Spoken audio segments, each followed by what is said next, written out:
Audiobook title, Super Soldier in Another World Book 02, 01-04, by Nivilack Werdrite. This work belongs to author Nivilack Werdrite. The Fiendwood, Chapter 1, The Unbound. Mazik scratched at his long unkempt beard, wondering how long it would take for his guest to arrive. It was getting late in the day, and Mazik was craving his nap. He supposed that he could simply fall asleep here on the Great Bridge while he waited. It was not like he would be in any danger. The fiends crossing the bridge made sure to keep a safe distance from him. Interesting behavior, they must have instinctively understood just what Mazik was. Oddly intelligent considering the maddening pain they felt, to know not to try and wound Mazik. It was strange though.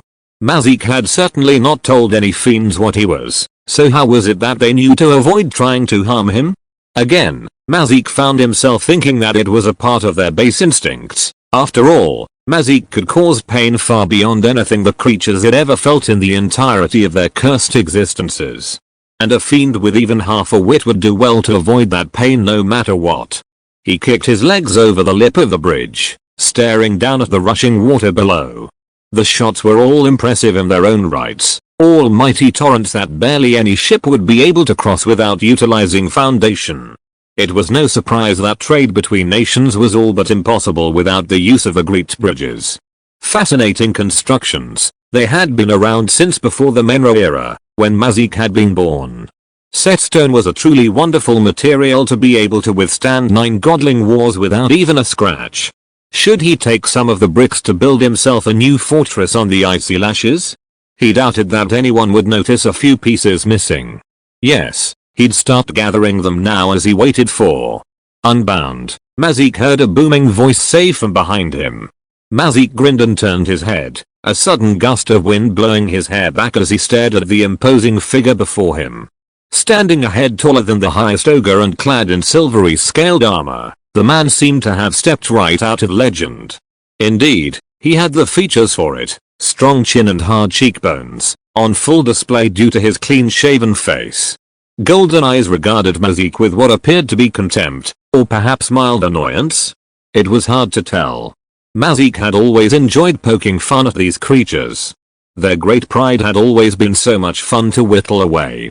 Of course, only one such as Mazik would be able to do so. Anyone else would certainly be turned into paste, had they tried to insult such a monster. Dragon of the East, Mazik said with a smile. I'm glad you've finally arrived. I was beginning to grow bored, he continued, standing from the ground and turning from the shot to fully face the new arrival. I'm sure you understand what happens when I grow bored. You may have just saved the world. The dragon smoothed back a lock of silver hair from his brow, merging it with the rest of his long mane as he glared down at Mazik. Spare me your words, Unbound. I suggest you say only what is needed, else you may suffer the consequences for wasting my time.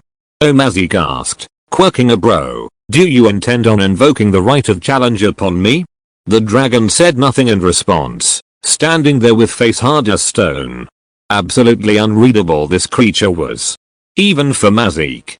Wise decision. All the dragons that have challenged me in the past to become the Unbound have ended up as fish food, Mazik continued with a chuckle. And I truly do not think you would make for a good meal for my pets. Get to the point. Why have you drawn me here to this place? The dragon asked, crossing his arms over his chest as he continued to glare down at Mazik. Mazik hummed, placing a hand on his chin. Well, for starters, that armor is very tacky, he said, approaching the dragon to kick his shin lightly. Perhaps go for black and red? Or perhaps pink, that would suit you better. The dragon then turned his back, and began moving away from Mazik. Wait. It is just a jest, Mazik shouted quickly, trailing with a laugh and catching the dragon by his elbow. I just thought I would let you know that your nephew is heading this way, if you wanted to meet with him. Nephew, the Eastern Dragon said, shrugging off Mazik's hand as he turned to face him. I am the only dragon of Dakuma, the last dragon. You know this. I cannot have any nephews. Save me your foolishness, Unbound. We are done here.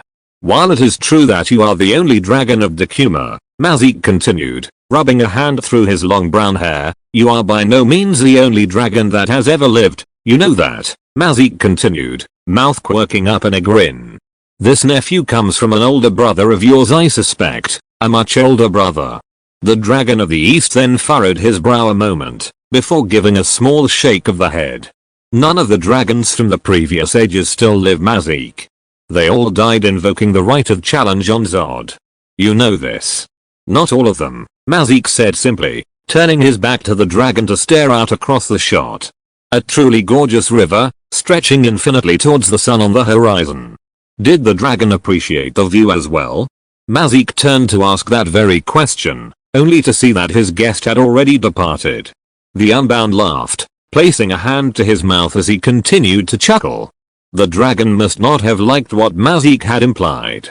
Mazik understood though. The potential return of the banished child was a terrifying thought. Chapter 2, Across the Fiend Bridge. Kidka held on for dear life to the rim of the wagon, his guts churning as the world passed by in a blur. He genuinely was beginning to fear that the canvas roof would tear off from the rapid pace Hoplite maintained.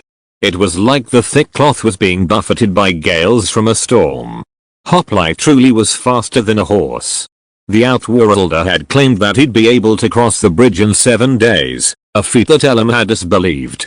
Kidka himself hadn't believed it either, but now that they were speeding across the Great Bridge like an oversized wisp.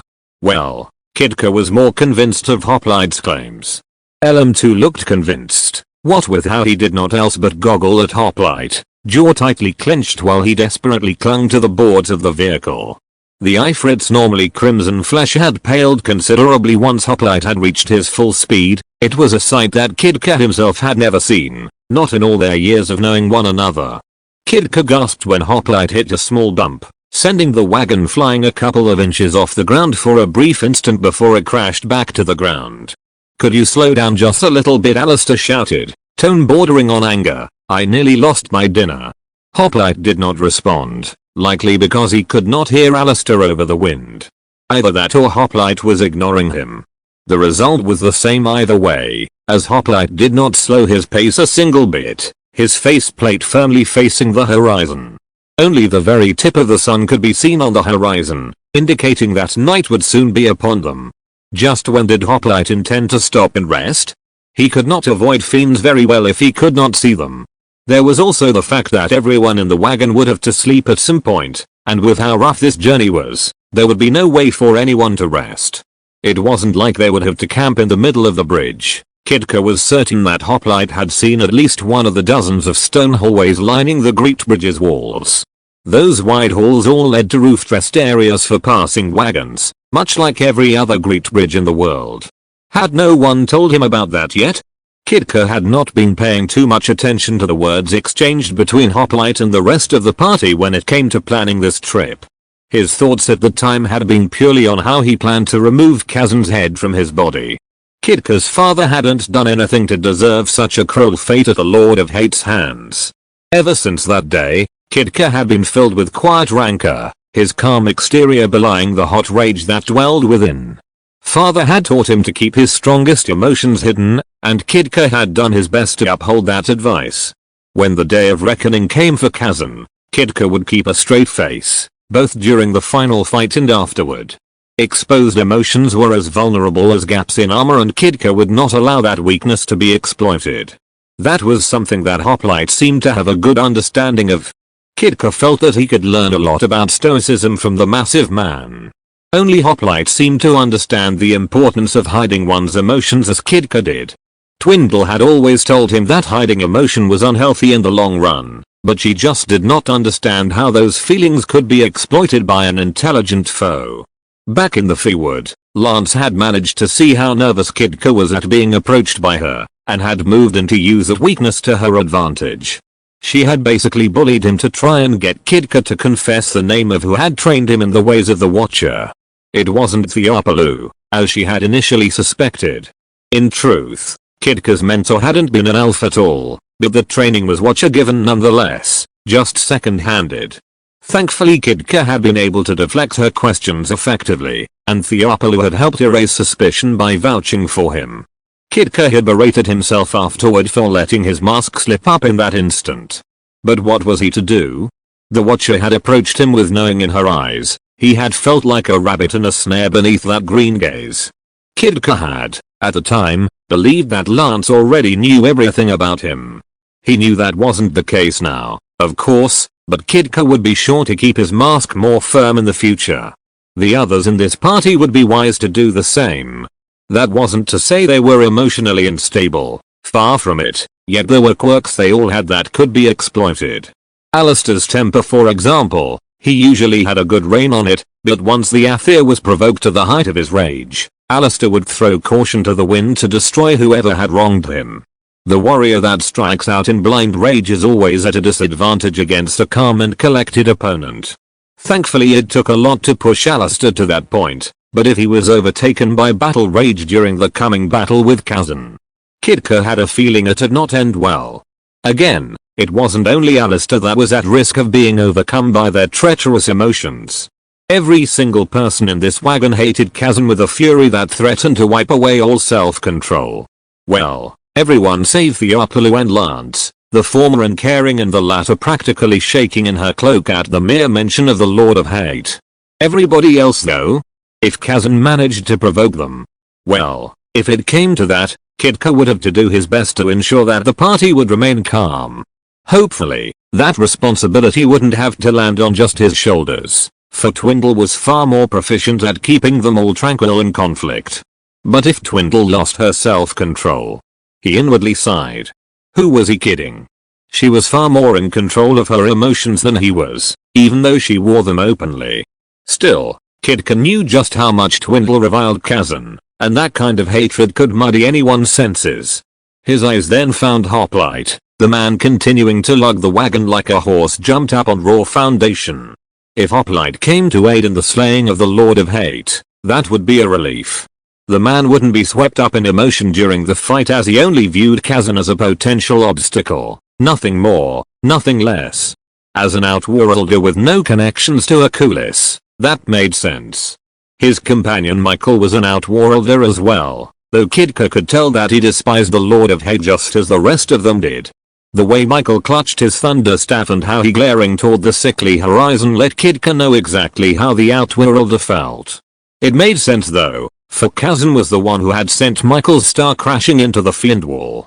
Michael had been trapped beneath tons of rubble for days on end, surrounded by the rotting corpses of his comrades. In the darkness, all alone. Kitka wondered if Michael had a fear of the dark after that experience. He would not look down on the outworlder if that was the case. Few people could come out of a horrific scenario like that unscathed. Now that it was beginning to grow darker outside, how would Michael fare? Would he become a liability in the field? The Fiendwood was a land of near constant darkness, at least that was what most suspected.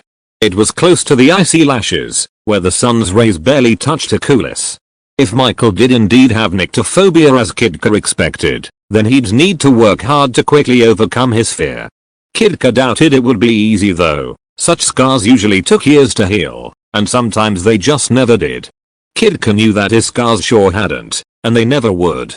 His nature as a Pillarborn ensured that he'd never live long enough to see them heal. Unless he ascended, of course. He frowned, quickly turning his attention from that dire eventuality to instead stare at Hoplite's back. They would need to stop soon, and for some reason, no one else had decided to let Hoplite know that it was time to rest. Maybe everyone was too nervous to stand? The speed Hoplite maintained was quite intimidating. If that were the case, then Kitka would have to take the reins. Now. What was the correct thing to say? Kitka practiced his words for a couple of minutes, rehearsing them silently beneath his red scarf until he was satisfied with their delivery. He then began crawling on all fours toward the front of the wagon, receiving odd stares from Elam and Alistair as he went. Twindle seemed preoccupied with staring out of the back of the wagon, likely meditating on her ways of tranquility. Theopolis and Novi both somehow seemed to be napping, despite how rough the ride was. If they could sleep through this, then they could probably sleep through a godling war. Lance and Michael, who both sat just behind Hoplite in the front of the wagon, paid no heed to Kitka until he passed into their periphery, causing both of them to jump in their seats. Whoa, Michael shouted, blue eyes narrowing in a glare. Yeah, can't just go sneaking up on a marine like that. I called a shot, yeah, by accident. I couldn't even hear you approaching, Lance breathed, her skin going a shade of pale. I thought a fiend had somehow gotten aboard. Her green eyes then found Kidka's, and her brows lifted in preparation to deliver a scolding. For the sake of my heart, don't do that again. Kidka struggled. It was an accidental mistake. Sorry, he apologized, keeping his voice as flat as possible despite the horrid awkwardness he felt. Accidental mistake? Why on Akulis would he utter such mouth salad? Kidka didn't wear his frustration on his face, keeping his expression neutral as he gripped the edge of the wagon. Now, how did the words he practiced go again? That interaction with Lance and Michael just now had scrambled his script. We have to need stopping, Kidka began, choking on his words for a brief instant before continuing. Wait, sorry, we have to stop now. It's getting dark, he shouted at Hoplite's back. Negative, Hoplite replied loudly, my suit allows me to see in the dark. It will be more optimal to keep running through the night. Lance winced at those words, cupping a hand around to her mouth and shouting, Kidka is right, Hoplite. You may be able to keep running, but we can't sleep like this. Almost on cue, the deep sound of Theopolis snoring cut through the air like a saw blade on stone, still somehow audible over the wind. Negative, Hoplite replied immediately afterward, two of you are sleeping already. Kidka turned his head, spotting Alistair and Ellen both glaring daggers at Theopolis and Nolvi. After a brief moment, Alistair turned his head toward Hoplite, cupping his hand over his mouth and shouting, that's because they're freaks. I cannot, nor will not sleep in this damn tumble shack. I second that, Ellen shouted, look, if this is about what I said earlier. Negative, Hoplite replied, his tone bordering on snappish, this is simply more optimal. Optimal for you, Alistair shouted, we can't all very well fight off the fiends if we're falling over each other sore and exhausted. Twindle let out a deep sigh then, turning from her seated position with a stern glare. Tranquility please, all this shouting is making it difficult to commune with Athena. Kidka could barely hear her over the gales of wind passing through the wagon, but Alistair seemed to pick up on every word, and a small vein popped on his temple as his head turned to face her. Did you hear anything we just said? Alistair shouted, gesturing toward Hoplite. Bucket Boy here wants to keep going all night. I'm not doing that. Don't you call 37 Bucket Boy, Michael growled. You ain't got the first idea who he is or what he's done. Show some respect. Oh, what? Is a bucket baby getting upset? Alistair shouted at Michael, his features hardening and face reddening. Bucket what? Michael shouted back, teeth bared like a wolf. I ought to bucket your face in, Alistair. Stand down, Marine, Hoplite shouted from the front of the wagon, his pace slowing as Lance moved between Michael and Alistair. Ellen placed a hand on Alistair's shoulder as the man attempted to stand, trying to force him to remain sitting. Perhaps Kidka was incorrect in thinking that the Athi had a good rein on his temper. Kidka himself felt oddly enraged. It was an alien feeling, for nothing had happened that would have normally angered him. What could have been the cause for that? Perhaps it was simply frustration at how Alistair and Michael were behaving? No, it was something else. He felt the need to scream at Lance, to berate her for the bullying she'd done to him in the Feewood, to demand an apology for the irritating glances she occasionally shot his way, filled with suspicion, and Kidka blinked, taking a deep breath to calm himself. These feelings were alien and he would deny them. They could not have come from within, but if this rage was truly not his own, then where had it come from? I'd love to see you try, Alistair shouted. I'm going to tear off that greasy beard and choke you with it. I will neutralize you, Hoplite growled loudly, his head actually turning to give a side view of his helmet. I'll rip your head off. Kidka blinked in shock. Even Hoplite was affected by this strange mood. Why was this happening? Oh, would you all just stop it? Lance shouted angrily. None of you are doing anything but screaming. Why did I decide to journey with fools? Ellen then grit his teeth, turning to glare daggers at the Watcher. We didn't even ask for you to come in the first place. How about you get off and head back to your dainty little forest? Silence, Twindle shouted, standing straight up from her seat with perfect balance despite the speed of the wagon. You will all be silent, or I will make you tranquil. Do I make myself clear? She finished, her face stony and unreadable. The wagon will stop. We will rest. We will reconcile. And in the morning we will be on our way. I will hear no argument. Alistair began before Twindle harshly cut him off. Fool, she shouted over him. Think, this is Kazan's realm, she continued. The Lord of Hate is already at work on your minds. Do not be pulled into your rage, or you will be lost. Kitka inwardly gasped at Twindle's words. She was absolutely right. They were in Kazan's sphere of influence now, within reach of his vile magic. How many parties of adventurers had come here only to tear one another apart before even reaching the Fiendwood proper? The fiends weren't the deadliest thing about the Fiendwood, it was hate. The battle with Kazan had already begun.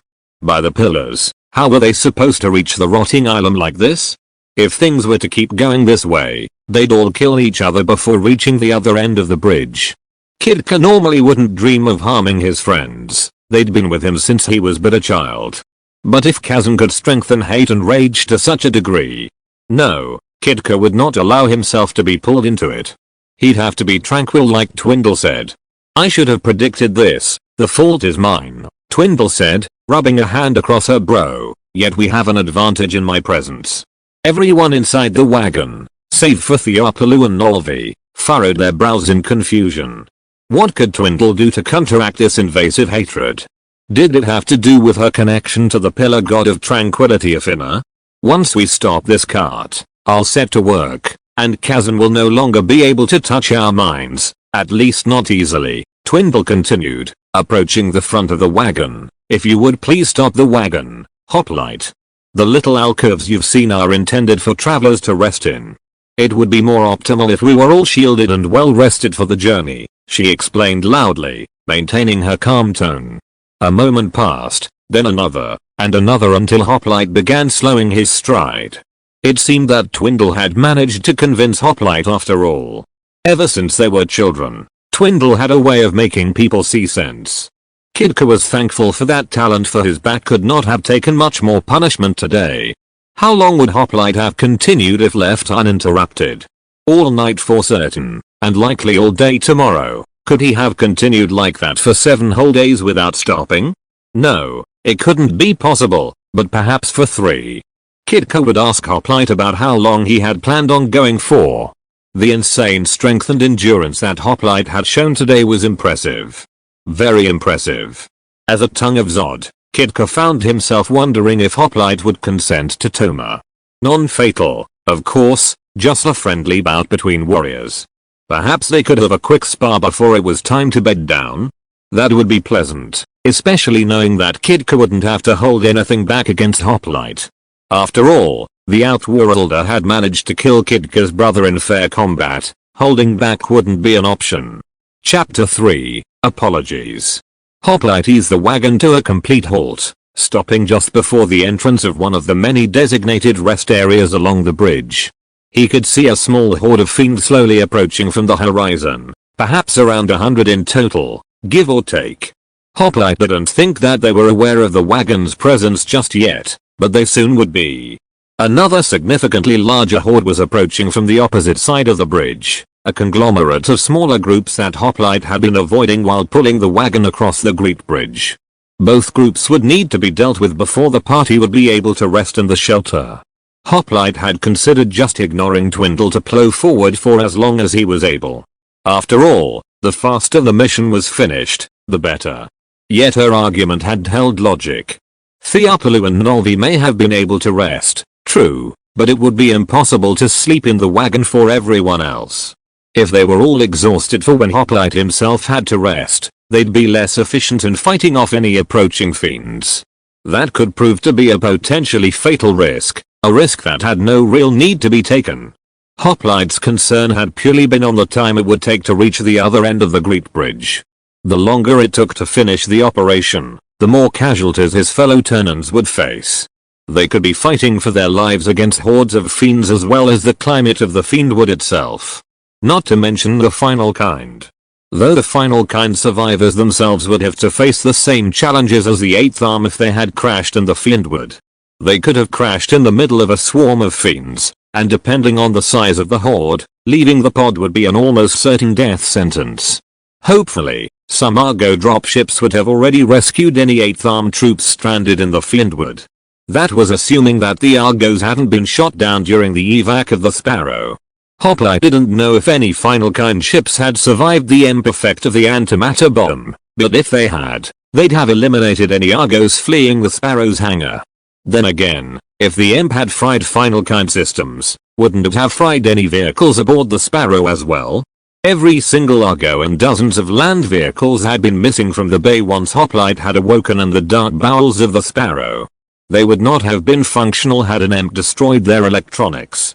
The escape pods had been fine, but they had a protected power source in case of that scenario. The Sparrow also possessed external shielding to protect from EMPs, but the antimatter bomb had detonated from within the Sparrow itself most likely. Captain Henry Stoll had not been able to launch it as he would have with a standard missile. Hoplite assumed that the captain's only option had been to detonate it point blank. Had Hoplite just assumed that the Sparrow was completely unusable? Maybe it wasn't really an EMP, and instead had just forced a shutdown of all electronics in the blast radius. If that was true, the Sparrow could be made fully operational again, assuming the Argos had enough fuel to make it all the way back up to the moon. It was very unlikely. Those dropships were probably running on fumes after the trip down planetside. They would be running on fumes indeed if they had not been shot down by any final kind craft. Hoplite hadn't seen any wreckage floating in space besides the Dragon itself, which implied the best case scenario of a full evacuation of all surviving personnel. Hoplite was still worried though. He himself hadn't been picked up by an Argo in the days he'd been planetside, and if they really were intact, they would have found Hoplite by now. Had they run out of fuel? Was there a more important objective than retrieving Hoplite? His eyes then widened a fraction as he came to a grim realization. They thought he was dead. At least, it was very likely they believed Hoplite was dead. The last those troops had seen of Hoplite was when he was on board the Sparrow. Right after he had been knocked unconscious by Yugoro. Why would they waste time looking for someone they thought had died on board the ship? Why hadn't they tried to retrieve Hoplite from the bay? A couple exo troops would have been able to evac Hoplite. Perhaps he had fallen unconscious in a dangerous crossfire zone? There had to be a reason. In any case, they wouldn't believe that any survivors would have landed on the opposite side of the planet. Why use up precious fuel flying to the other side of the world when all personnel had landed in the eastern hemisphere? No Argos would be coming this way to find Hoplite. To them, he was Kia. He bumped his chin to check for any radio signals, only to come up with static. Definitely no emergency beacons toward this end of the bridge, nor any radio chatter. Sir Michael asked from the wagon, brow furrowing slightly, "You all right?" That's right, no Argos came for Michael either, though his pod had been thrown off course by Kazan. Maybe Michael's trajectory would have landed him firmly in the Fiendwood? Perhaps on the Great Bridge itself, or even worse, down in the massive flowing river below. The pods were equipped with diving gear in case of such a scenario, but landing underwater was still a worst case scenario. How many had landed in the waters as opposed to on land? Would he be able to even pick up on any signals from those depths? Sir Michael asked again. Affirmative. I'm checking for radio signals, Hoplite replied flatly. I'm not picking up anything. Michael groaned, wiping a hand down his face before rising from his seat. I figured we wouldn't be that lucky, he said in a disappointed tone. Well, we should probably get going in there for the night after we clear out the freaks. Affirmative, Hoplite replied, ducking under the bar of the wagon to approach the closest group of fiends. Conserve your energy. I can take care of these myself, he said loudly. You all can set up inside the shelter. I'll take the time to neutralize the hostiles. My armor will protect me.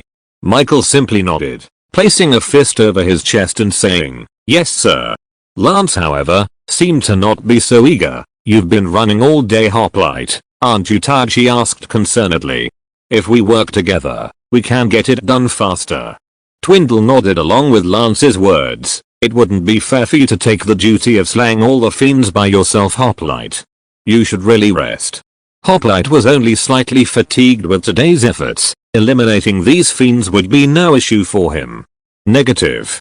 I am still fully functional, Hoplite told them honestly. Fiends have nothing that can get through my armor. You all are vulnerable to infection. This is optimal to minimize risk. Elam gave a small shake of his head, laughing as he said, I can't argue with sense, nor do I want to. That's because you're lazy, Alistair replied flatly, standing from his seat with a groan. By the pillars my back, he groaned with a wince. Everyone halt a moment, Twindle said, holding out her arms. We must reconcile for the earlier outbursts. If we allow that anger to linger and fester, it will infect our hearts. Kazan will use that to his advantage. The protection that I request from a Finner will be at its strongest once everyone is tranquil. Michael and Alistair's eyes immediately locked for a long moment before they turned away from one another, and Twindle frowned. Really, you are both adults, are you not? Are you men, or are you boys? Apologize to one another, realize that it was Kazan that had flared your anger and move on, she finished with a firm nod, crossing her arms under her breastplate. Hoplite watched as both Michael and Alistair grumbled under their breaths, clasping hands for a moment before they both muttered half-hearted apologies. Twindle sighed and shook her head, her eyes locking on Hoplite next. Now it is your turn, Twindle said. You threatened Alistair's life. Because he threatened my subordinate, Hoplite replied flatly. I am not angry anymore, but there is no need for me to apologize. As you said, it was Kazan that interfered with our emotional status. It would be better to simply accept that, and move on. Twindle opened her mouth, eyes glaring for a moment before Alistair raised a hand to stall her. No, he told Twindle, he is right, it was Kazan's fault, none of ours. Still though, he paused briefly, eyes turning to Michael. I'm sorry for what I said. Michael frowned for a brief instant, letting out a small sigh before saying, I'm sorry I called ya Alistair, he said quickly. Now in that Kazan chump made us mad makes me even more mad. Alistair nodded. I agree. When we find him, I'm going to wallop him with the force of 1,000 suns. Then the two young men paused a brief instant, staring one another in the eyes with a deadly seriousness before they both grinned. Common mutual hatred bonds stronger than blood, Nolvi yawned, sitting up from her seat with a stretch. That was a good sleep. I didn't know that the journey would be so relaxing. Michael and Alistair then both frowned, turning to stare at Nolvi with brows knit. You crazy? Michael asked. Look, it was fun but it sure as hell wasn't relaxing, he finished with a shake of his head. Nolvi has always been an oddball, Alistair started, crossing his arms, ever since we were children. So you guys have been friends for a bit? Michael asked, stepping past Alistair and shouldering his rifle. We all have, save for this lazy shriveled sack of bones right here, Alistair said, sneering down at the still snoring Theopolis. Hoplite ignored the rest of their conversation as he ducked beneath the pole bar, eyes firmly set on the horizon and the crowds of approaching fiends. He'd need to work fast before the crowd behind the wagon caught up. As Hoplite had that thought, Baomil the angel appeared out of thin air next to the wagon. Like last time, the creature hadn't shown up on his motion tracker before it revealed itself, as if it really were being summoned from nowhere. After all Hoplite had seen up to this point, who was to say that Baomil hadn't been summoned? The rules of this world were still brand new to Hoplite, and until he became familiar with their intricacies, he'd be left in the dark. This feeling of ignorance irritated him more than Hoplite would have expected. Back in his dimension, the rules were clear-cut and simple to understand, at least they were to Hoplite. Here on Oculus however, he still felt as if he were only scratching the surface of how things functioned. Hoplite had asked so many questions yet he still felt so annoyingly ignorant. Perhaps it had to do with his initial denial upon landing in the Feewood. At the time he'd simply written off so much valuable intel as lost colony hogwash, he'd not make that mistake again going forward. Hoplite continued on his path forward, seeing that Baomil had opted to charge in the opposite direction. Alistair likely ordered the creature to take care of the approaching hordes that were no doubt following after the trail of the wagon. Was Baomil not susceptible to the death spiral curse? If it truly was an otherworldly being, then perhaps the curse simply wouldn't be able to transfer to Baomil's alien biology. Or perhaps Baomil was made of a kind of pure energy. If that were the case, then no kind of curse or disease would be able to harm it. Curses and how they functioned were still largely unknown to Hoplite. Perhaps the death spiral really could infect the angel? Based on how Alistair carelessly sent Baomil after the fiends alone, Hoplite guessed that the angel would be unaffected. Hoplite decided that he would discuss this with Alistair once the surrounding bridge was cleared of any inbound threats. If Baomil was immune to the curse, then it should be utilized in the field permanently, up until this mission was completed. There was simply no need for the others to risk getting cursed if Hoplite and Baomil were all but immune to it. True, Hoplite did not know for sure if he really was immune to the death spiral, but with the phalanx armor he may as well have been. If pain could not be inflicted upon Hoplite by a fiend, then he simply could not be infected. He marched forward, drawing the sectis from its sheath to hold it in a reversed grip. The dark metal gleamed in the fading sunlight, as Hoplite plotted the best ways to end the coming fight as quickly as possible. He did not want to use his guns on the approaching fiends. The noise would surely send more of the infected running to reach the source. Not only that, but Hoplite wanted to conserve as much of his ammunition as was possible. The wagon was flush with ammunition aplenty, but considering the countless numbers of fiends that would be inhabiting the fiendwood, well, it would be best to be conservative.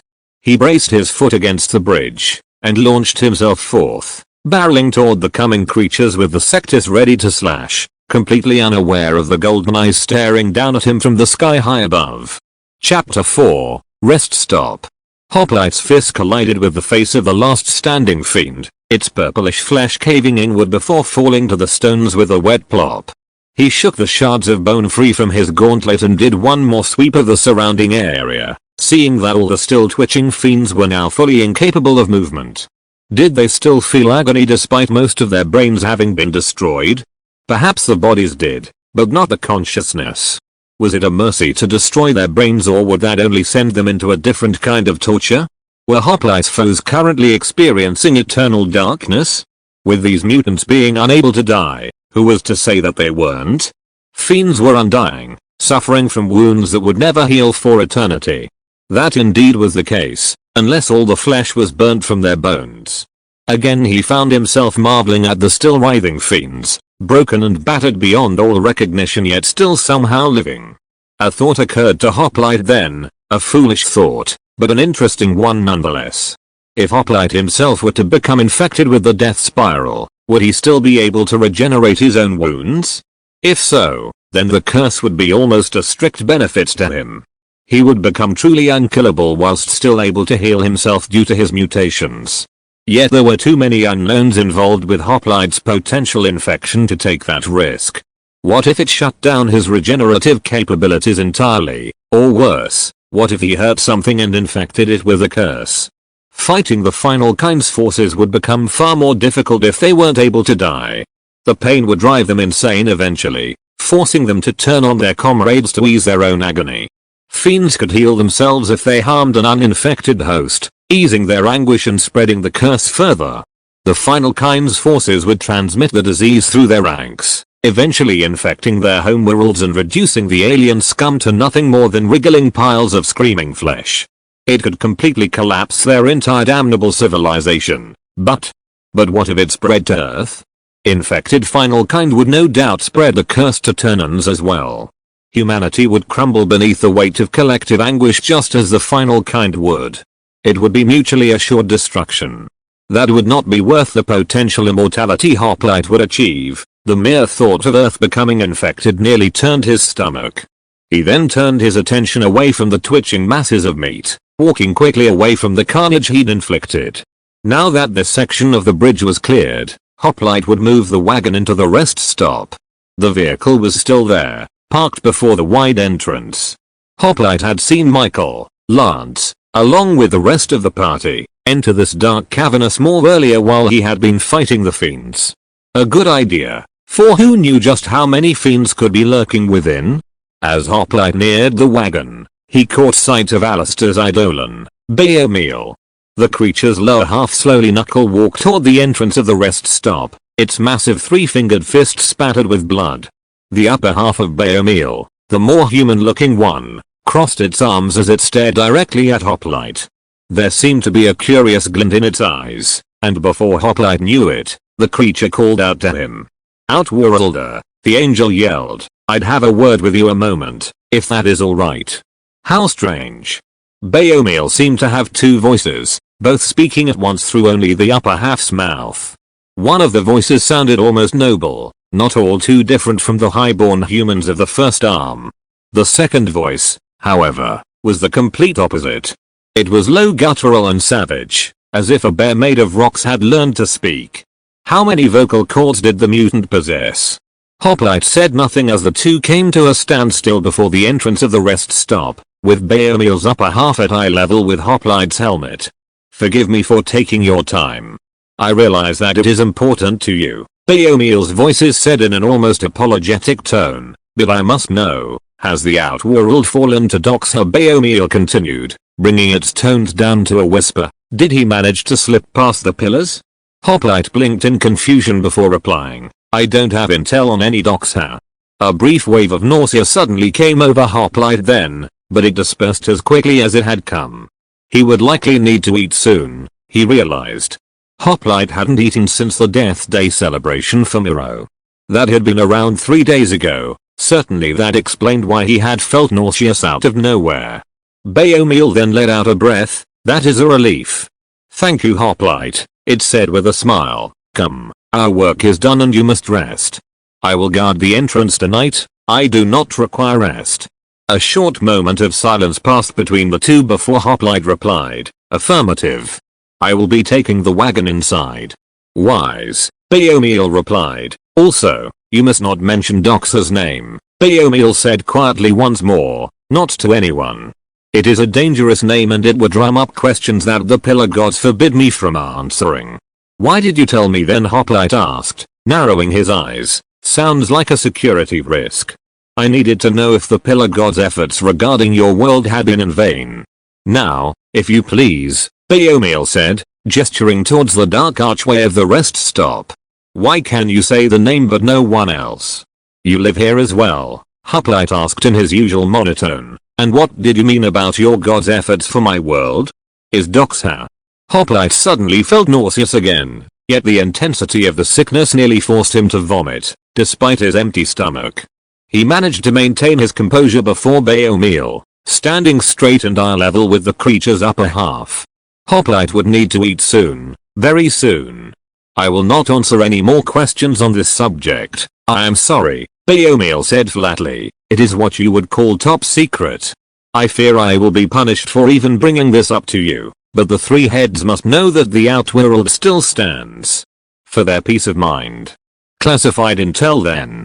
Hoplite had no real reason to share Doxa's name with anyone. That was unless it became important. Already there were a dozen more questions Hoplite had for the angel, all of them pertaining to Doxa and the pillar gods. What were the gods' efforts concerning Hoplite's world? Had they been to Earth before? How was Doxa involved in all this and how could just his name be dangerous? Beomil did say that there would be consequences for uttering that name, but what were they? Based on what Beomil claimed, it was safe for Hoplite himself to say Doxa, but not so for the natives of this planet. Would an Akulian burst into flame on hearing it? Would their deities smite them from afar? Maybe it would just drive them insane, sending them into babbling fits of madness until they finally died. With Hoplite's mind now open to these possibilities, he knew he couldn't risk asking those sorts of questions to his teammates. From now on, he'd treat mentioning the name of Doxa as being fatal, just as mention of Chimera would be fatal. Just to be safe. Without a word, Hoplite moved away from Beomil, gripping the wagon's pull bar and dragging it through the archway. It would be wise for Beomil to not stand right outside the entrance where it would be visible for any passing fiends to see. He was about to tell the angel that very thing, but Beomil had quickly followed after the wagon, indicating that the creature was already very well aware of that fact. Turning his attention back ahead of him, Hoplite bumped his chin, enabling his helmet night vision to see the extent of the blackened stone hall. It seemed to extend for about 100 feet or so, with no branching paths leading up to the light that shone at the end of this tunnel. It looked to be torchlight, meaning that the others were just ahead. Indeed, it wasn't long before he heard their voices, chatting casually as if there hadn't been any fiends within this place. They certainly had enough time to finish scouting the place out while Hoplite and Beomil cleared out the encroaching fiends. Hoplite had been afraid that there would be a small horde waiting in here, but it seemed that wasn't the case. Unless they had already taken care of them, of course. Any injured fiend within the rest stop would need to be removed from the premises if so. "Hey there sir," Michael shouted, shouldering his rifle as Hoplite pulled the wagon into a large circular chamber. "Everything's clear." This massive room was bare of anything save Hoplite and the others. It had to be roughly the same size as the amphitheater on the Sparrow, with 4 bowl-like grooves set in the ground. Likely those grooves were meant for a fire, but where would the smoke go? Was there a tunnel in the groove that the smoke could be pulled through? Perhaps these weren't meant to be fire pits, but Hoplite found it hard to imagine them being anything else. He bumped his chin, the night vision disabling and leaving only the light of the team's torches to see by. And Michael's helmet light, which the Marine kept active despite the already burning light sources surrounding him. The battery life on those helmets was long, but that didn't mean they'd last forever. Hoplite had brought extra batteries for Michael's helmet, but the Marine should still be more conservative with his power usage. "Affirmative." "Bridges cleared," Hoplite replied, stopping to duck under the pull bar. "Disable your flashlight unless needed, Private." Michael hesitated for the briefest of instants before he complied, clicking off the light with a slightly shaking hand. "Yes sir," he whispered, tone nervous. He'd need to leave his helmet light on for Michael once it was time to douse those torches, which would have to be soon if the smoke couldn't escape this room. He scanned the chamber again, looking for any potential hazards. This bridge was supposed to be ancient, there was bound to be wear and tear somewhere. What if one of the large stones that made up the ceiling decided to come loose? Each massive brick was roughly the same size as the wagon. If one fell it could crush the team flat. Yet when Hoplite took this time to observe the brickwork, he was shocked to find that there was no weathering to be seen. Besides the thick layer of dust coating the stone, there was no damage to be found. This shocked him for a moment before he remembered what the Great Bridge was supposed to be made out of. Setstone, Lance had called it. It was supposedly indestructible, or may as well have been considering that nothing had managed to even scratch it across all of Akulas's long history. Perhaps they really were invincible. After all, the Great Bridges had lasted through 10 ages of history. Meaning that even these apocalyptic godling wars had not managed to bring them down. Was there anything in the Eight Thumbs arsenal that could even scratch them? He considered for a moment as he ducked under the pull bar, wondering if a standard nuclear detonation could level the construction. Maybe the stones themselves would be spared, but if they all came loose then surely the Great Bridge would fall. Unless the bricks were unable to be separated. After 10 ages, not even the seams connecting the bricks were worn. Where could Setstone be acquired? With its insane durability, there would have to be some way they could be utilized for the war effort. "This is home sweet home tonight," Alistair said with a short sigh. "We'll be able to rest easy, Baomil will guard the entrance for us." "Well, that's a relief," Lance said with a sigh of her own. "I have no need to sleep just yet. I will help keep watch, though I don't believe Baomil will need the aid," she finished, sparing a nervous glance at Alistair. Again, being an elf came with great advantages, such as a greatly reduced need for sleep. If only that had been a mutation that Hoplite himself had acquired during his infusions, his capabilities in the field would have been greatly enhanced. "No," Alistair confirmed with a grin, "but he does enjoy talking if you want to keep him company," Alistair said, nodding to his Eidolon's wide back. "If you aren't afraid, that is."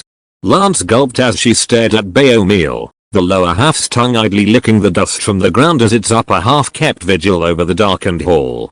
"I will try to muster up the courage," Lance said non-committedly. "Well," Alistair said slowly, "as long as you don't try to shoot him," he finished, sparing a brief withering glare from Michael. The Marine just shook his head and muttered, "I didn't know he'd look like that," under his breath. That was right, Michael had never seen Baomil before. Likely seeing such a creature had prompted Michael's fight or flight, something that Hoplite didn't blame him for. After all, Baomil was unique in its appearance. "Let's just get to bed," Elam said with a yawn. "I'm about to fall over and I don't wanna suffer the curse of consciousness any longer." "First," Twindle said, raising a single finger, "we're going to need a Finna's blessing. It will only take me a few moments. I need to make contact with one of her angels first." "Angels?